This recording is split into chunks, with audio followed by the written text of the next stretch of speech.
So let's get started. Do you think we need to read this description? Let's just jump into it. All right. So we're both going to be moving around. This is new. This is one of the wrinkles this year. So do we have the PowerPoints up on the slides, on these screens now? Are we good? Can you see the 4 house stages? There we go. Because I cannot see that. If I try to lean over and see that, I'm going to fall off the stage. All right, so this is a little different panel. How many first time 4 house stages panel? Yes, okay. Welcome, thank you for coming.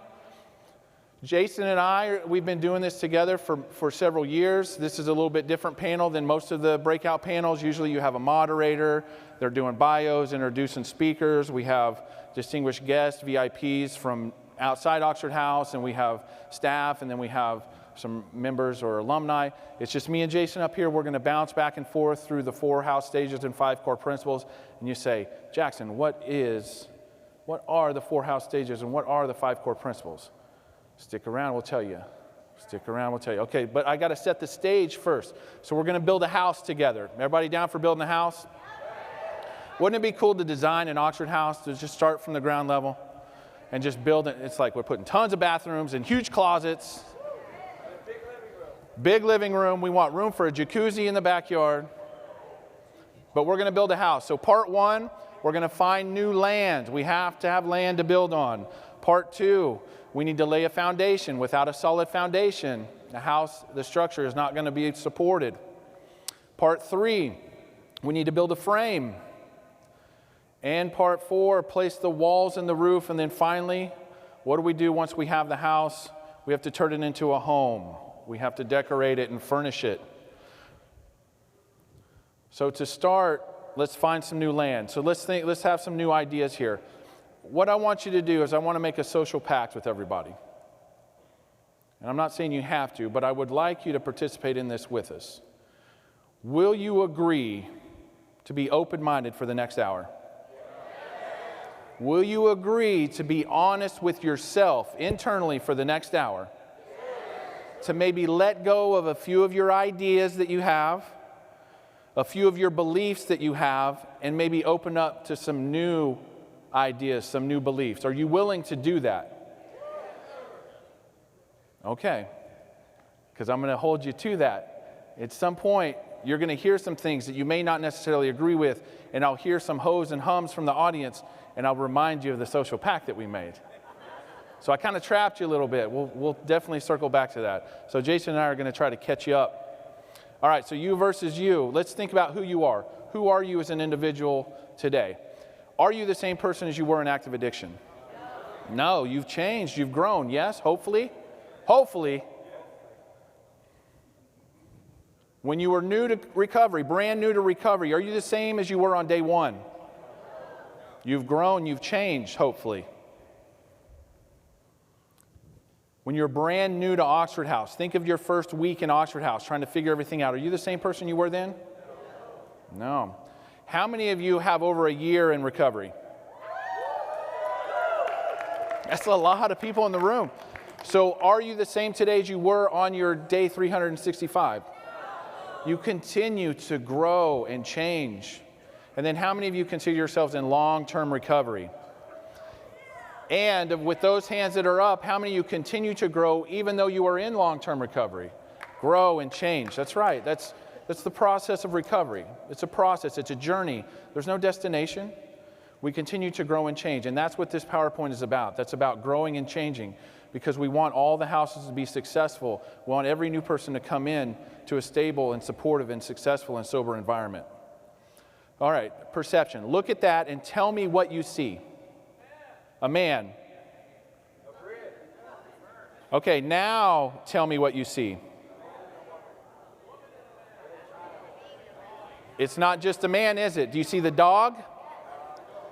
Do you see the faces up by the arch? You see the old man and the woman? So it's all about perspective.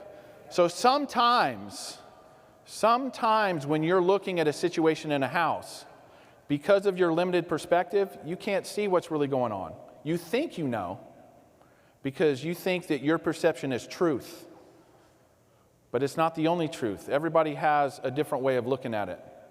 And we need to be mindful and respectful that when people come into a house, what makes it successful is we're peers working together and we can share in perspective and we can see the whole picture if we allow everybody the opportunity to share what they see. If I held up $1 to you, you would see one side, I would see the other, and we could argue all day about what we see, and I would disagree with you because I see a different image. But we're talking about the same thing. Why do we spend so much time in conflict with the rules and everything that we're doing? Let's start working together and meeting people where they're at. Because you grow and change now that you have over a year, but the person that came in on day one, think of your first day. You're different than that. And so they're going to look at life differently. They're going to have different perspectives. So the quickest way to uncover a common truth is to get as close as possible to the situation and exhaust all perspectives. And when you have a house full of people, you can get a lot of different perspectives. You could find the common truth in there to help you move forward in unity. So we're going to be open today, right? We're going to be willing today to learn. And we're going to be honest with ourselves and with each other. Open, honest, and willing. That's how we're going to do it. So I'm going to hand it over to Jason. I'm going to let him talk about laying the foundation and then get into the 4 house stages.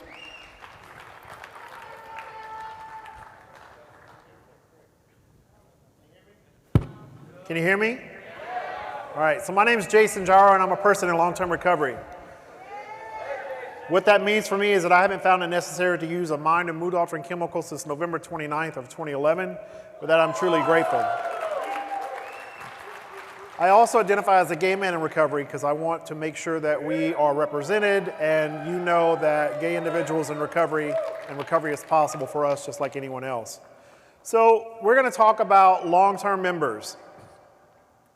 A lot of times when you're new in a house, you'll hear people refer to them as senior members or the senior person. We really want to try to get away from that particular verbiage, so I'm going to take you through a little bit of the breakdown and some of the terminology in that. So a seasoned member is a person that distributes leadership. They're a part of service. They're giving you support. And they're a teacher. They're explaining things to you. They're giving you the knowledge. They're not gatekeeping any of the information. Your core member is a seasoned member who moves to a new house to be of service. They're helping out. They're showing the new individual. They're making the books. They're doing everything that needs to be done to make sure the house is going to be functioning properly. Your seasoned member really lacks apathy. They're isolating. They're controlling. And they can probably be intimidating at times. How many of you have seasoned members in your house? How many of you have core members in your house? How many of you have senior members in your house? Ooh, okay. Now, how many of you are a seasoned member? How many of you are a core member? Now, here's where the honesty comes in. How many of you are a senior member? There we go. We're going to be honest. Okay. So we got a few hands. All right. So when you enter Oxford House, 9 times out of 10, you're probably entering for someone else. Judge, corrections, baby mama drama, baby daddy drama, uncle, any of those particular reasons. But really, truly, we're entering for ourselves. You don't always realize that right away. Hopefully, once you start working some particular program that you feel comfortable with, you start getting some time under your belt, some recovery, you really, truly realize that you're entering for yourself. But the best thing about being in an Oxford House and that process is that over time, you stay for others, right? It no longer becomes about us. One of the first terms that I heard when I came into an Oxford House was that we have to make sure we are true and being to the model as much as we can, because it's really for those coming behind us. right? It's for those that are still out there suffering from addiction. It's for those that are still struggling and don't know that there's a way out. So a lot of times we come in for the wrong reasons, but then it turns out being the right reason. So what motivates you? Sex, okay? See, we have a little bit of work to do, but it's an honest program. We asked you to be honest. You're brutally honest. What motivates you? Come on, this is a conversation. Family? Kids? Money? Leadership? Unity? What about over here?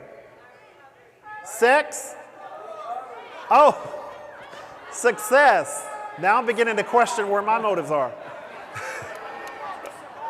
To survive and recovery. Do you think that through the rooms of recovery and through working a recovery program, you can find your true instinctive drive? Do you think that when you entered Oxford House, you knew what that particular drive was? Okay.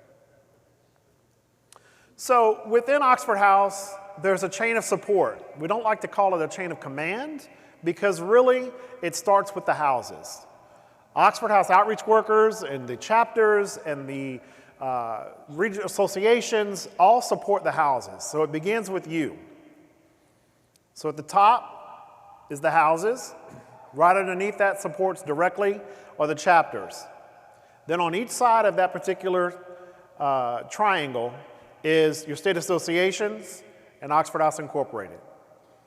So we support the state associations with the information, the ongoing technical assistance, and being able to support the houses, which of course are you.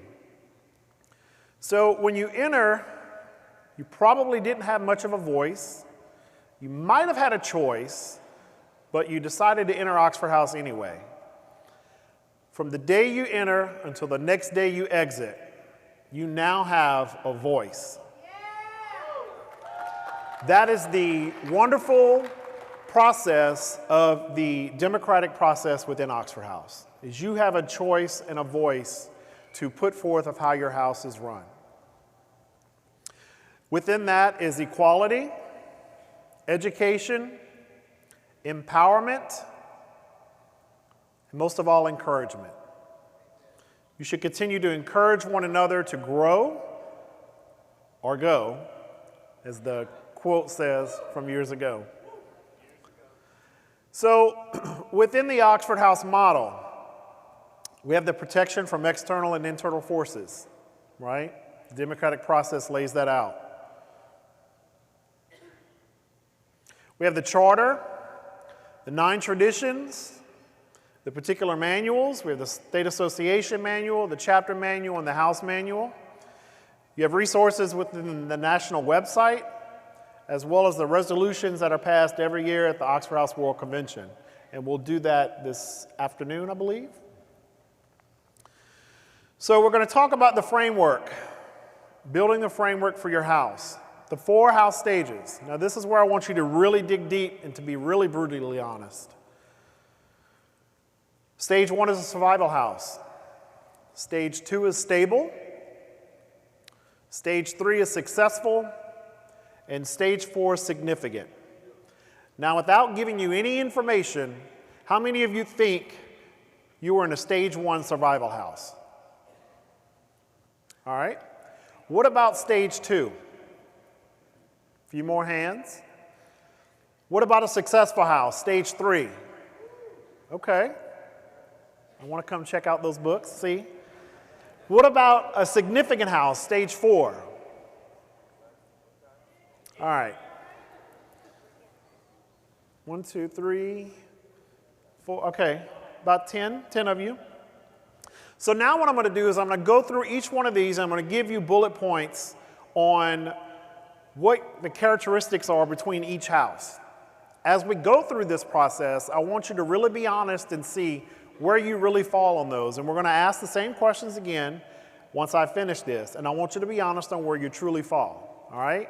This is where the pact that Jackson made, we're going to be honest and we're going to be open about where we truly are within those. So stage one is generally your new houses or houses with high vacancies. One or more signs may be present. Isolating in bedrooms, that trumps the recovery participation. The structure inside the house is absent. The house is dirty. Fear of confrontation prevents accountability. There's generally just silence when it comes to rules. None of those are enforced. Members are uneducated on the Oxford House model or unwilling to do the work. There's no unity or equality within the house. There are cliques, bossism. The bank account is depleted. Either it's in the negative or you're just barely enough to get the bills paid and there's probably $20 to $30 left or even zero. Multiple members owe EES. Membership turnover is very high. No one stays long at all. All right? Stage two, a stable house. This is doing just enough to get by. They want to take pictures, Jason. Got to be a little quicker with that. Quick with the click. Quick with the click. All right, you ready?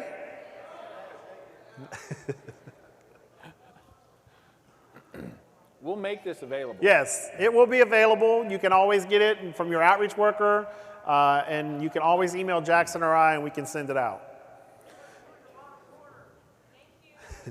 Stage two, stable house. You're very welcome. Thank you for saying that. All right, you're doing just enough to get by, and that's okay. But now we're going to give you some characteristics to move forward. So generally, these houses are members doing the minimum for the recovery to avoid any consequences. There's old furniture, old beds, old decor, maybe it's like 1970s or 60s, sometimes 80s. It's all right, it's all right. Accountability is present, but it really depends on who it is. Or it depends on what the situation is. Well, we don't always address that. Some members have knowledge of Oxford House, but don't really teach much. They're not sharing that information. They're not showing what they were shown when they got here.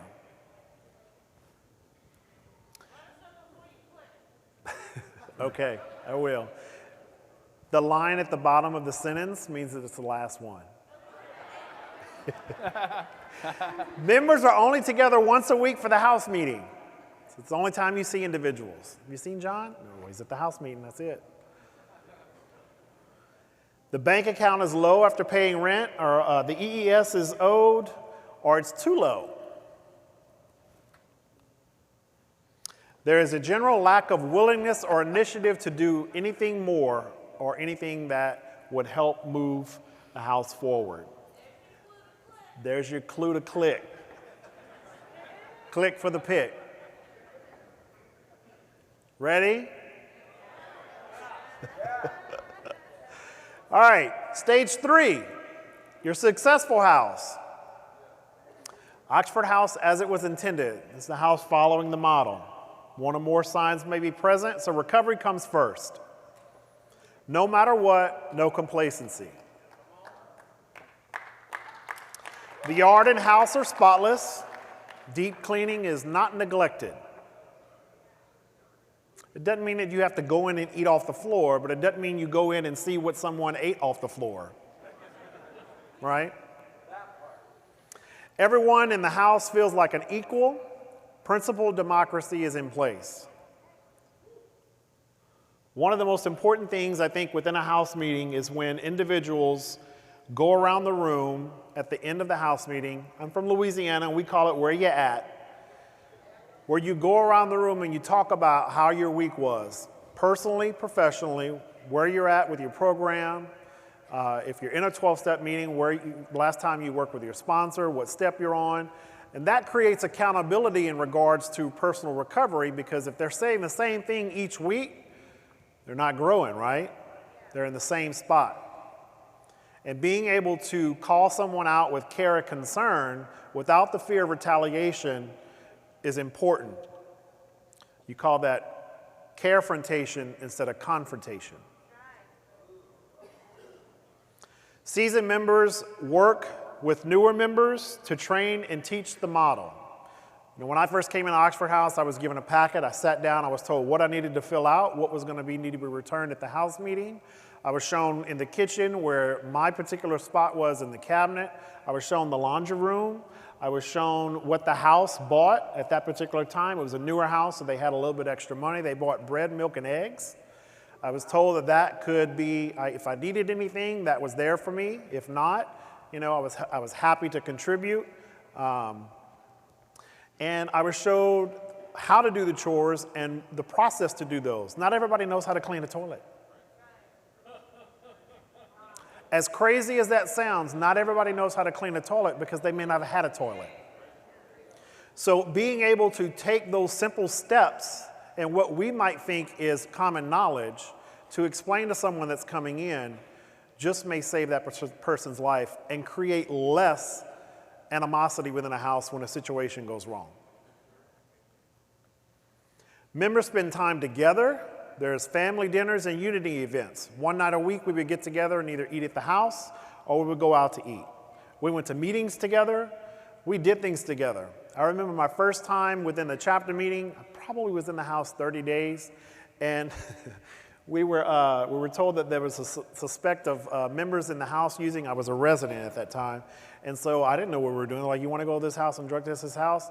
And I jumped in the car, I was like, yeah, let's go. So, you know, getting involved and being a part of that particular chapter is always key to people's success as well. A prudent reserve of 1 month surplus is always present.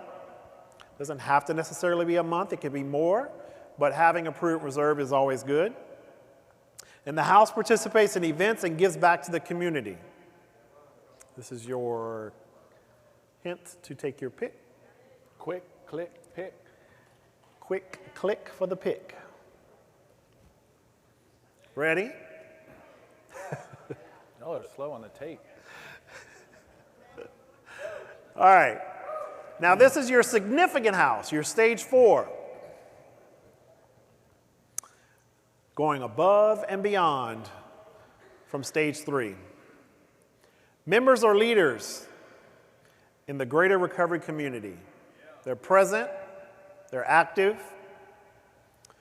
Sometimes they have the nicest yard on the block, matching furniture, new mattresses. I always begged for the chore coordinator because I wanted to make sure that I was able to do the yard. The chore coordinator was responsible in our house for doing the yard. I love doing yard work. That was my favorite thing to do. Not everybody likes doing that. Principles over personalities. Accountability is a teaching moment. As I mentioned earlier, you're being able to address someone in a house meeting without the fear of retaliation and being able to call that out. It's also all about how you address that person, right? You don't come at that person negatively. You want to address the behaviors in the situation, not the person. Seasoned members want to be core members of a new house. About 6 months into where I was, when I moved into my first house, there was another house that was struggling. People kept relapsing. So I told the chapter I would move over, and that's where I moved to my second house and helped to be able to train members and get new members in the house to help that house get stable. Recovery milestones are celebrated, and unity is a priority. One of the things I've learned when I moved into Oxford House is that when you cook it or bake it, they will come, right? In Louisiana, food is everything. So we were always doing crawfish balls, seafood balls, all kind of stuff. Are you making fun of my accent? I don't have an accent. You do. The prudent reserve stays full. There's extra money that helps to open new houses. One of the things that I think people get really used to is that When Oxford House first started, there wasn't funding that came from states to open houses. The individuals started themselves. The first house opened, the beds stayed full, so they realized they needed to open another house. So that particular house loaned the second house money to start. And then so on until about 15 years later, when Paul was able to finesse his friends on Capitol Hill to have the Anti-Drug Abuse Act changed, and then they started the revolving loan fund. They all did it themselves prior. So houses being able to put money away to help their chapters open new houses or help houses that may need to buy the new furniture and get out of the 1970s so that they're able to have people feel comfortable. It's important for us to remember money from states won't always be there, and it wasn't always there. It's a great luxury, but it really starts with us. The houses set a high bar that other houses can look up to, right? So this is your stage 4. This is your significant house. They should be the creme de la creme. Now, for those of you that said you were in a stage 4 house, there's about 10 of you, do you still think you're in a stage 4 house? Okay. Gentleman with the hat. The one behind you. I didn't see your hand at first. Yours. What makes your house, why do you think you're still in a stage 4 house? Okay, how long have you been in your house? A year? Was it a stage 4 when you moved in? Okay, it was a brand new house when you moved in. All right, are you a core member there?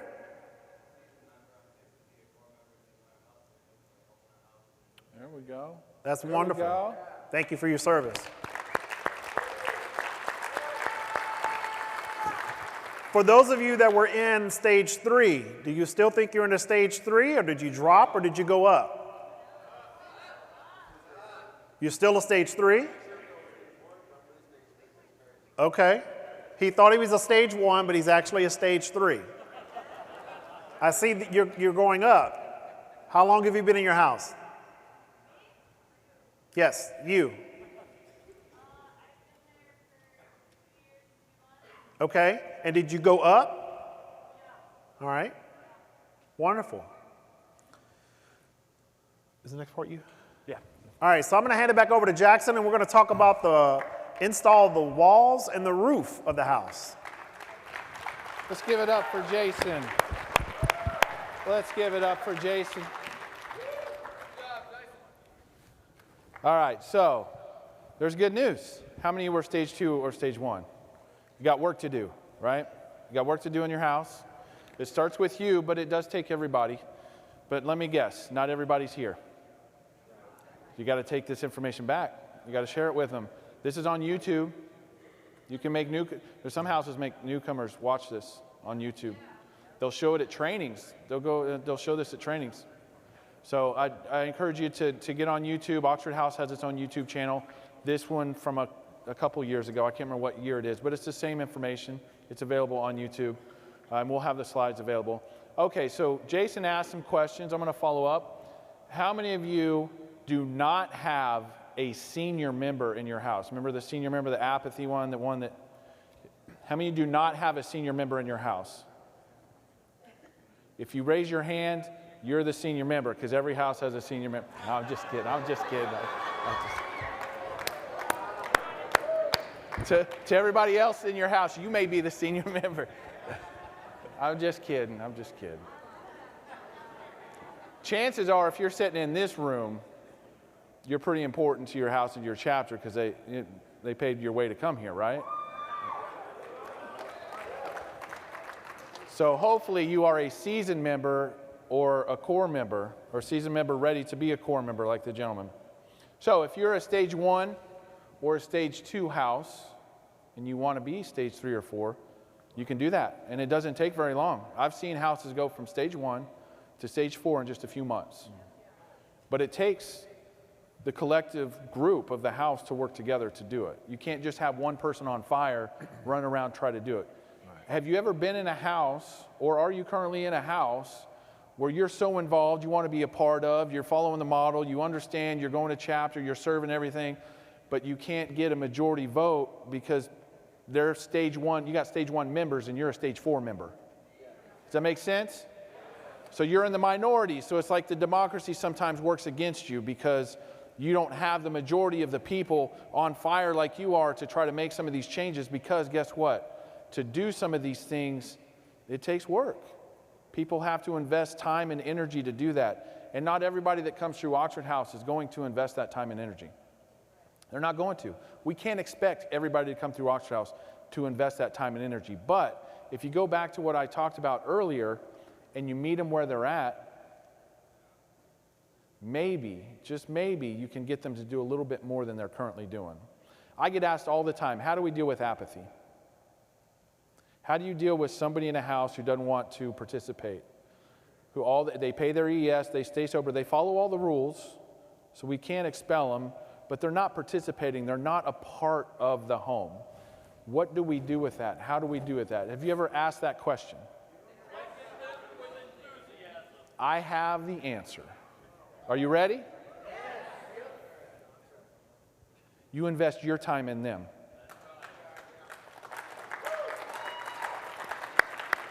You get to know who they are. You get to know who they are on a personal level. You invest in them. You find out what makes them tick. You learn about their past. You learn about what they're struggling with. You learn about what they're going through. Do you know their middle name? Then you don't know them well enough. Do you know what kind of gum they chew? You don't know them well enough. You need to invest in the people you live with. We're a family. We should know each other. We should know each other well enough that we feel like we're a part of. So if they're different because of apathy and we're busy doing everything else and ignoring them, how can we ever expect them to feel like they're a part of the process? So invest time in them. Now, I'm not saying that's going to work 100% of the time. It's just some people just aren't going to get involved. And that's the way it is. But the best bet is to spend your time investing in them and getting to know them and see how it turns out. Maybe they will be drawn to that. Maybe they will feel like they're wanted and appreciated and loved because maybe they didn't have that before they came into Oxford House. Many of us didn't. We were outcasts for a long time before we came into Oxford House, when we finally feel a part of. So, if you're stage 1 or stage 2 house, you can improve the quality of your house by focusing on 5 things. Your recovery, first and foremost. The responsibility that you have as an individual and that your house has. Accountability within the home, which is a very difficult thing. We're going to break that down a little bit. And then communication. If you can't talk to each other openly and honestly, it's not going to work. You got to have effective communication. And we'll get into this in detail, but I'm going to preface it. It's face-to-face communication, not group texting. Unity and fun. That's the big one. If you're not having fun in recovery, you're doing it wrong. And we have fun in Oxford House, do we not? I really want to engage with the people in the back, but I just can't see you. There's so many empty seats up here. If some of you want to come up and join us in the front, you're welcome to come up and join us in the front. I can't see you. Let's bring some unity. Let's bring some unity to the front of the room. We got so many empty chairs near the front. I know you guys, you came in a little late, sitting in the back. Come up to the front. Come up to the front. You're not going to interrupt me. I'll keep talking. Okay. So as some people come up to the front to be more a part of, so we can engage with each other, because we're going to have some conversation. I'm going to need some audience participation and some audience feedback during this next section. So let's talk about recovery. This is what Oxford House is. And I'm going to say this, and I need everybody's attention. As you come to the front, I still need everybody's attention. Oxford House is not a shelter for abstinence. It's a home for recovery.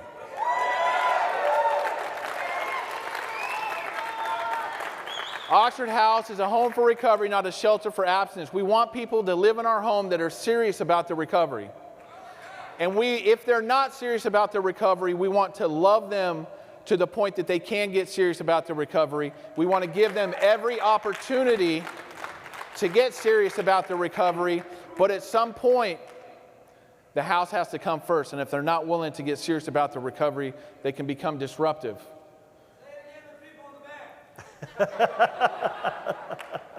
Can you hear me way back there? Okay. I hear my echo. It's this room is ridiculously big. All right, so we have to find a path of recovery and follow it. I don't care what your path looks like, but find a path, a personal path. Oxford House never promised to keep you sober. Ever, ever, ever. We should never tell anybody Oxford House is here to keep you sober. That's not what it is. Oxford House is here to give you a safe environment so that you can go out and have your own recovery, have your own personal recovery. Do not think that just because you live in this protected bubble that you're in recovery. We just say you don't have to drink or drug. That's abstinence. But you have to participate in your own recovery. So you want to target. You got to be true to yourself. One-on-one guidance. You need some kind of mentor, sponsor. You need somebody to help you through it. You're going to do reading, writing, sharing. These are things you have to do to get all of the mess that's out of your head. You got to get it out, and you got to work through it. You got to find a home group, whatever that looks like. Whatever meetings, mutual aid groups you're going to, be consistent with the groups that you're going to. Lessons and blessings. Okay, there's going to be a line at the bottom of, so you guys with the cameras out, unless you're taking a picture of everyone, I guess you can do that if you want. You're going to have lessons in life. You're going to have blessings in life. Today, with 17 years in recovery, I have more blessings than lessons, but I still have lessons. I still have to learn a few things. When you first come in, it's probably a lot of lessons, but that's okay. That's just part of the process. It's an inside job. You have to do the internal work. You can't think that just because you're around people in recovery or you go to a bajillion meetings a week that you're going to maintain recovery. The term meeting makers make it is not necessarily true for everybody. You have to work the program. You have to change internally. Give back and serve others. So once you start to recover, the ongoing process is pulling the new people with you, and Oxford House gives you an excellent opportunity to do that because we're bringing new people in our houses all the time. Avoid these. Dishonesty. Osmosis. You know what that is? It's where you sit in the meeting in the corner and thinking just because you're in a meeting and there's a bunch of recovery talk going on that you're getting recovery. Just sitting your ass in a meeting, that don't count. Participate. Get involved. Jump into the middle of the pack. Because the ones on the outside of the herd, the lions will get you. The lions will get you. You're not going to make it. You're going to get taken out. And unfortunately, some of us don't make it back. There's too many people dying out there because they didn't want to get in the middle of their own recovery. Complacency. Sometimes we get a taste of recovery, some material things. We get relationships back, but then we stop doing those things that got us there. We say, we're good. Life is good now. I don't have to go to as many meetings. I don't have to pray and meditate in the morning. I don't have to do my daily devotional. I'm good. I can move on to other things. Why would you stop doing the things that got you there? Isolation. How many of you live in a single room? It's nice living in a single room.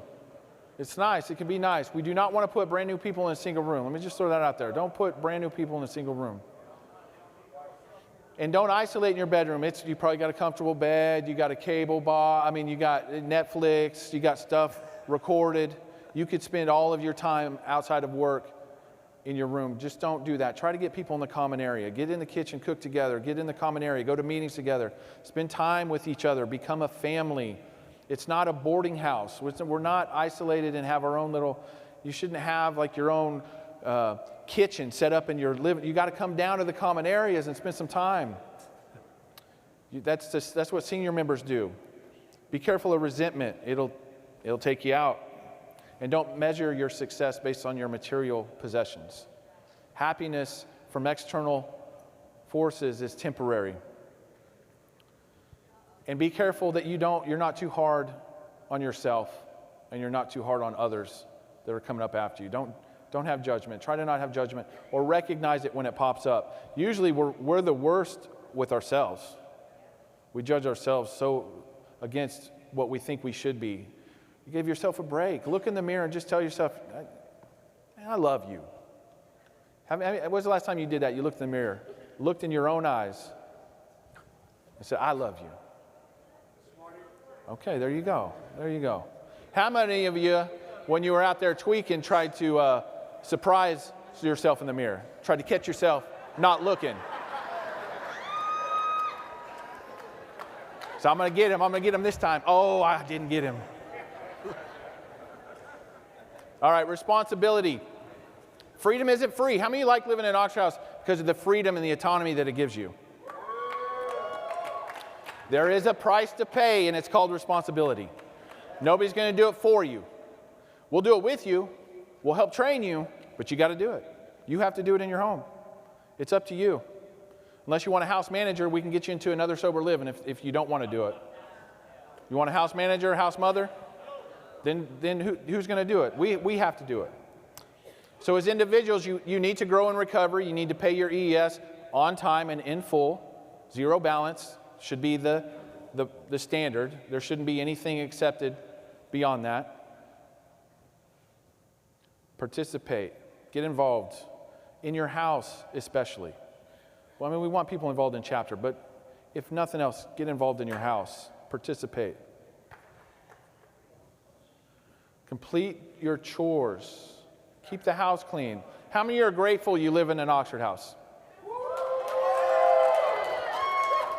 Doing your chore thoroughly and not skimping or trying to just cut corners and get through it. Doing it thoroughly and keeping the house clean and doing some deep cleaning every now and then. That's how you show you're grateful, because you can make it better than when you found it. You leave it better than when you found it. Now, let's get brutally honest for a second. When was the last time you went through your refrigerator and got rid of all the expired stuff that was in there? Come on. Some of y'all need to go through the fridge and be like, well, that's not mine. Well, yeah, it's from the member that left 6 months ago. It's growing legs. It's about to walk out of the fridge on its own. Some of y'all need to go through and scrub them drawers. Some of you, the fan blades, oh my gosh. The blinds, oh my gosh. You know what I would do as an outreach worker? I'd go into houses that said they're a stage 4 house. I'd go right to that TV stand. If there's dust behind the TV, I know that chore's not getting done. AC, oh my gosh, yeah. We get in trouble for that because if we have to replace the AC, then it's on us. That's expensive. All right, officer duties. You're going to get elected to an officer position in a house. As an individual, you have a responsibility to perform an officer duty. You should have a book. You should have somebody that's walking you through it. You should have a manual. If you don't have those things, you're probably a stage 1 house. And we need to get some chapter support in there, some HSC support, and have some trainings. But you should have everything you need in your house, and it should be in a common area. We do not keep anything locked up in bedrooms. Respect others. You have a responsibility to show respect. I'm not saying you got to like everybody you live with. I've lived in a lot of Oxford houses, and I didn't like everybody I lived with, but I respect them because they may be doing the best they can do right now. And if it means not drinking and paying their ES on time and that's all they got, I can respect that. I'm going to try to work with them, and I'm going to try to get them to do more, but I'm going to respect them where they're at. You have to be a good citizen. Don't act a fool in public. Okay, I'm going to bring this up because I heard a rumor from last night. I heard a rumor that there was a group of Oxford House people at the White House chanting and yelling and screaming, and Secret Service had to get involved.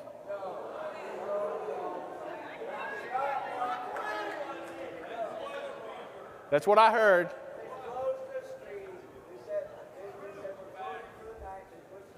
Okay. So it wasn't because we were too loud. Okay. But when you're in front of a government building, the leader of the free world, maybe as a mob yelling and chanting and screaming, could be misinterpreted, correct? There's a lot of protesters that show up at the White House that Secret Service isn't too fond of. I'm just saying. I use that to say, it's kind of half joking, half not.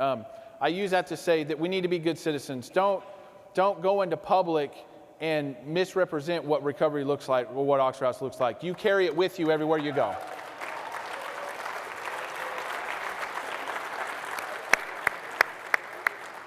That means don't put cigarette butts out in the flower pots.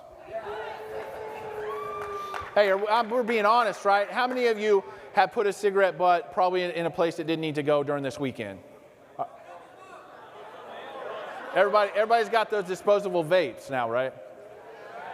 All right, as a house, you have responsibilities. You have the primary purpose of what? Providing a bed for the next person who needs it. That means you don't be picky on who you let into your house. Don't be too picky. Don't be too picky who live in your house. Okay, here's what I hear in interviews, and it drives me crazy. And you may raise your hand if you've ever heard this in an interview. I don't know that they're a good fit for this house.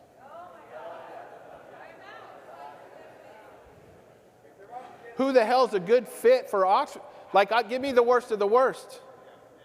They need to be in this protective environment. Give me the person who's never attended a 12-step meeting and knows nothing about recovery. That's a good fit for my house. They need to be in this protected environment. Give me the person that really sincerely said in that interview and poured out their heart, but they may have lived in 2 or 3 other houses before. Let's give them a chance in this house. They'll show us through their actions what they're about. Let's give them a chance. They can't owe any money, though. We got to figure that out. And they have to have 30, if they relapse, they got to have 30 days of continuous recovery. 30 days. The model, we got to follow the model. Yeah, it's in the manual. It's in the manual under the checklist. 30-day readmission guideline. Yes, yes, yes. The model. Do you know what the model is? Do you even know what the model is? It's not just those 3 charter requirements. That's the charter. You got the traditions. You got the system of operations. There's a lot that falls under the model and system of operations. It's not just the 3 charter requirements. There's a difference. So if you don't know what the model is, go learn the model. If you don't know what the model is, chances are you're in a stage 1 or 2 house. The lease, you have to follow the lease. You need a copy of the lease. You need to follow the lease. The lease maybe even have some stipulations you're not aware of, but you got to follow the lease. You can't just decide you want to bring in a dog because it's cute. If it's in the lease, no pets, you can't bring in the dog because it's cute. You got to follow the law. I have to put this up here. You got to follow the law. We can't support, like if somebody has an active warrant, we can't bring them into the house. Like they got to go take care of that. We can't harbor fugitives. That's not what Oxford House is. We're not a safe house for fugitives. Chapter involvement, that the houses have to participate in the chapter. That's good. What would happen if Oxford House did not form chapters and every house was just left to their own autonomy and democracy and nothing else? There was nobody checking in on them. We would not have any houses outside of the D.C. area. Yeah, it would go south quickly, and if nobody was there to support it, the landlord would end up taking it back. So we have chapters to support each other, to help hold houses accountable to the model. That's important to be a part of. Now, if you're in your chapter and you're tired of the chapter or the chapter officers that are trying to act like OHPD, trying to think that they're in charge of shit, well, you voted them in, vote them out. You voted them in, vote them out if people get on a power trip. But we want to sit down and talk with our officers. If we feel that way, if there's some personality conflict going on, we want to communicate with them because we shouldn't want to leave a chapter. We shouldn't feel like we don't want to go and belong to and be a part of a chapter. If you feel that way about your chapter, then we need to change that. We need to communicate and start a different conversation. Curb appeal, please mow the yard, edge, trim those. Okay, the hedges, when we take over these houses and the hedges are this tall along the base of the windows, but then I come back a year later and you can't see the windows because nobody's trimmed the hedges, they're all the way up here. Like we want the houses to look nice. We want people to drive by and we want them to not even look twice at our house. We just want it to look like a normal house. Now I know there's going to be a few extra cars parked there, probably, but we want it to look nice. And then safety. You have a responsibility to be a safe environment. Depending on where you live, if you're in Florida, you need to have hurricane preparedness, readiness. If you live in Oklahoma, you better be ready for a tornado. If you live in California, you got the wildfires, and you have earthquakes. If you're up north, we got houses opening now in Minnesota. You got to get ready to get snowed in. You need maybe a generator. So have a safe environment for everybody. All right, accountability. See something, say something. I mean, it's easy to say this up here, but it's real hard in the moment, isn't it? Sometimes it's really, really hard to start that conversation of holding somebody accountable. You have to overcome that fear. You know what it is, and I can help you overcome the fear. I care enough about you to tell you when I see you acting out in old behavior, because I don't want to see you go out that door. I would rather hold you accountable and have you upset with me and you still live under the same roof with me than you not living in this house with me anymore.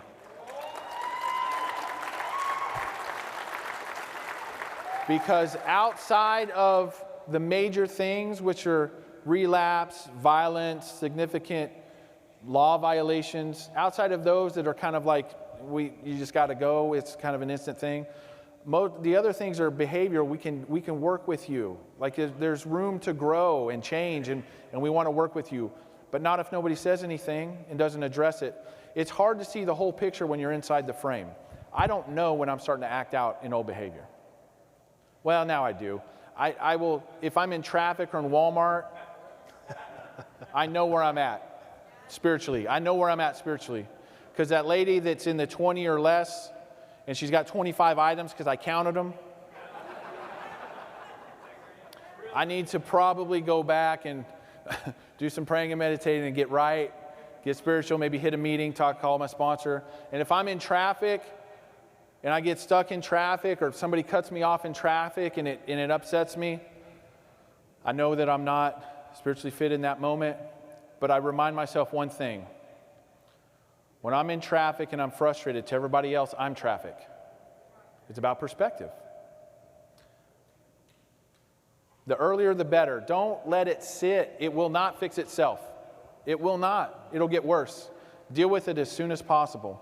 It'll be easier to talk about if you deal with it sooner. And sometimes you can use the confrontation that Jason brought up and talk to him one-on-one. You let him know that we're coming to you because I care about you, and I don't want you to see you go down this road, because relapse can start way before you pick up the drink or the drug. That's from the 60 Minutes video. How many of y'all seen that?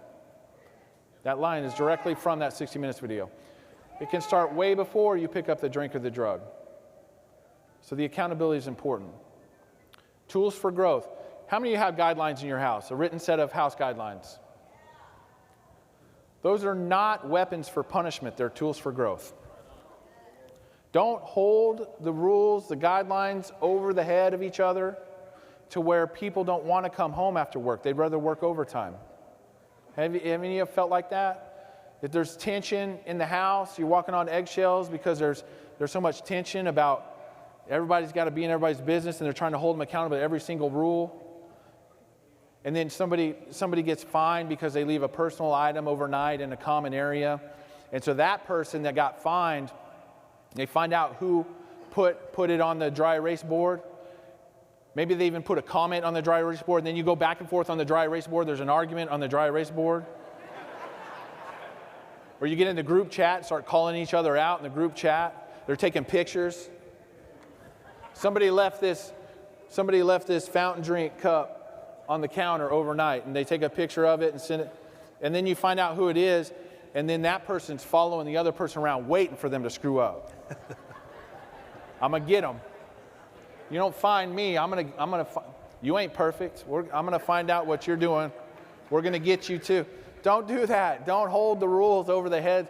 The guidelines are in place to keep structure in the house so that we can all feel safe and protected and have a new way of living. Because when we come into Oxford House, how many of y'all had a normal sleep-wake schedule even, right? I mean, we weren't doing anything routine. We didn't have hardly any structure in our lives.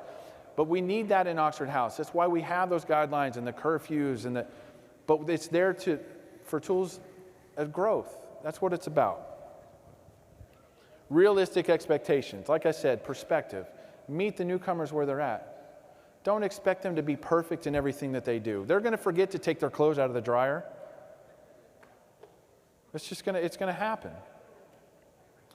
Warning, contract expulsion. So when people are acting out on old behavior, you talk about it, you bring it to their attention. So hopefully, after becoming aware of it, they make the changes they need to make. If they don't, then you need to take it a step further. You need to document it in the minutes and put them on some sort of contract to say, okay, this is continuing and we don't like this. And if you want to maintain good membership in the house, you need to make some changes and we're going to put it down on paper. And then the ball's in their court. If they still cannot continue to do what the house expects them to do, then they're telling you through their actions that they're above the rules or they don't care. And so maybe they don't need to live in Oxford House. So warning, contract expulsion. Eventually you have to get to a point where you're willing to vote somebody out for disruptive behavior. True disruptive behavior, not just personality conflicts and you twist it into disruptive behavior. Don't do that. Just because you don't like somebody, don't try to wait for them to do something and then call it disruptive behavior just so you can push them out.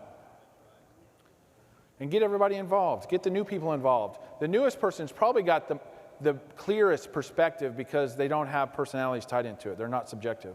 They haven't built those relationships yet. They can look at it honestly. I always go into a house that's struggling and I ask the newer person, what do you see? I may not ask them in front of everybody, but I'm going to ask them, what's going on here? What's going on? Seek outside support. Sometimes y'all are too involved. Like it's so messy in the house. You need chapter or outreach to come in and support you.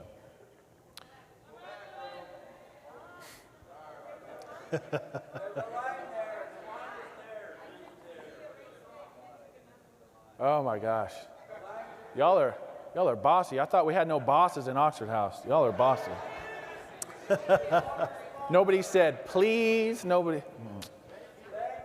We need to communicate better. Communication, that's the key. All right, positive communication. It's got to be open. It's got to be honest. It's got to be respectful. You can't stand over somebody and talk down to them. That's not effective communication.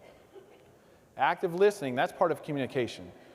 How many of you, all right, here's another brutally honest question. Let's see how many hands go up. My hand's going to go up. How many of you, when you're in a conversation or you're in a conflict, you're talking things out in a house meeting, how many of you, when somebody else is responding, you're not listening to them, you're thinking of how you're going to combat their response. You're already formulating your argument to what they're saying. I do that all the time. I have to catch myself. That's not active listening. Active listening is listening to what somebody is saying and really absorbing where they're coming from and what they're saying so that you can better respond. One-on-one communication is good. It's okay to have one-on-one communication. But sometimes you need to have it in the business meeting. Face-to-face in the business meeting. Not on the dry erase board. Not on the front porch before the meeting. What? Some of y'all senior members, I know what you're doing. You're out there smoking, deciding how the vote's going to go on the front porch. Come on now. Come on now. How many of you have had that vote before the vote? You already know what the consequences are going to be. Sharing knowledge and experience. We have to. Everybody's coming in with different knowledge and experience in life and everything else. That's what makes the melting pot of Oxford House work so well. I do not want to live with 9, 10 other people that are just like me. I do not. No, sir. How many of you want to live with a house full of yourselves? No. We need the mix. We need the bigger the mix, the better the house can unify. All right, negative talk, negative communication, gossip. No, we don't participate in that in Oxford House. I can skip that one. Here's a question. In order for gossip to even exist, it needs ears to listen. If you're listening to the gossip, you're participating in the gossip. Talking down, I went over that. Tone and body language. Sometimes that's what people hear more than the words you say. is the tone and the body language you're using. So if you're getting emotional, maybe you just need to just stop for a minute. I'm not saying you need to leave the meeting, because that pisses people off when you leave the meeting. But just take a minute and let everybody know that, it's like I need a minute, like I'm heated, like I don't want to say some things that I'm going to regret later, that I'm going to have to make some amends for. Because it can get heated. Texting and social media, go read the World Council Manual. There's a resolution on it. We do not want business happening in text or social media. You should not be throwing business out on social media. Social media should be the fun stuff that we're doing.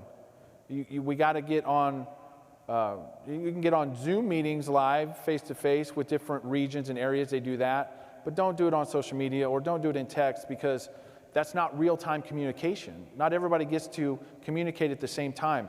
I've seen houses that use the texting to take votes, and they get a majority, and they run with it before another person even gets off work. They're not even participating in the discussion. How is that equal? Yes, you got a majority vote, but that's not egalitarian. That's not in the spirit of Oxford House. Character assassination, oh my gosh, this happens all the time. That it's coupled with gossip. We got to tell everybody how horrible the other side is so that they can come to our side, so they can back us. Manipulation, it's easy to manipulate Oxford House. I mean, if there are people that find a way to do it, they'll manipulate, they'll intimidate, and they'll get the votes that they want to get because the people are too scared to stand up for their own voice, and they don't want the consequences that'll come if they go against the boss in the house or the senior member. How many of you have seen that?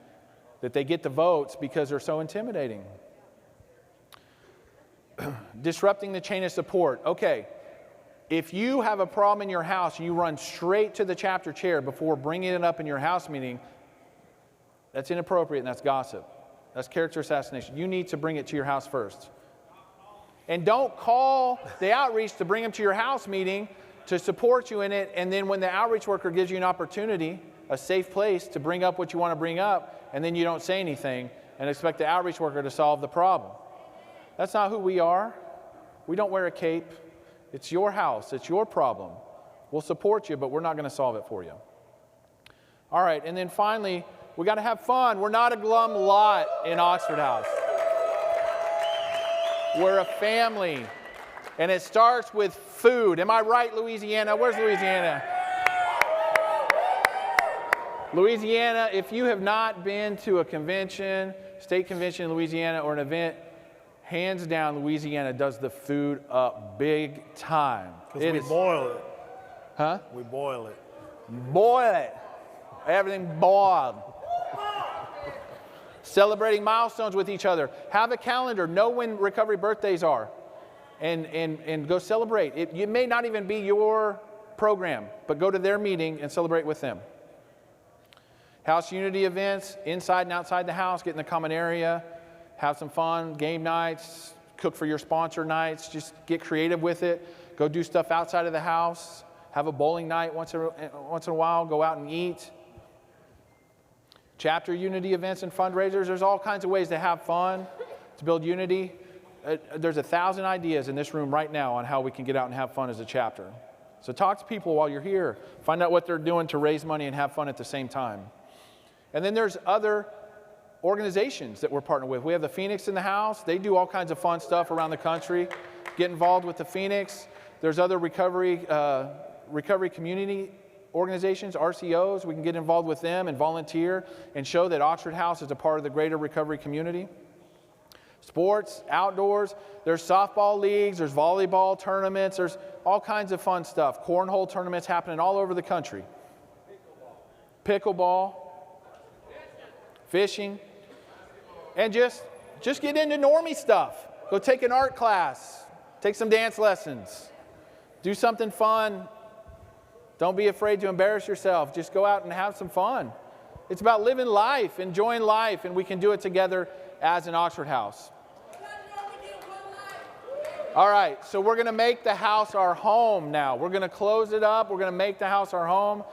And so here we go. Pull out your cameras. This is it right here. These are the house stages, and this is how to move up in the house stages using the core principles. So we have a few minutes left. Jason and I together are going to try to answer a few of your questions or comments. We have some microphones in the hall. We only have a few minutes, so we probably cannot take everybody's questions or comments. But if you have a question or comment, we're going to open it up. Hey, and let me say to Jason, thank you, Jason, for hosting with me. Thank you all.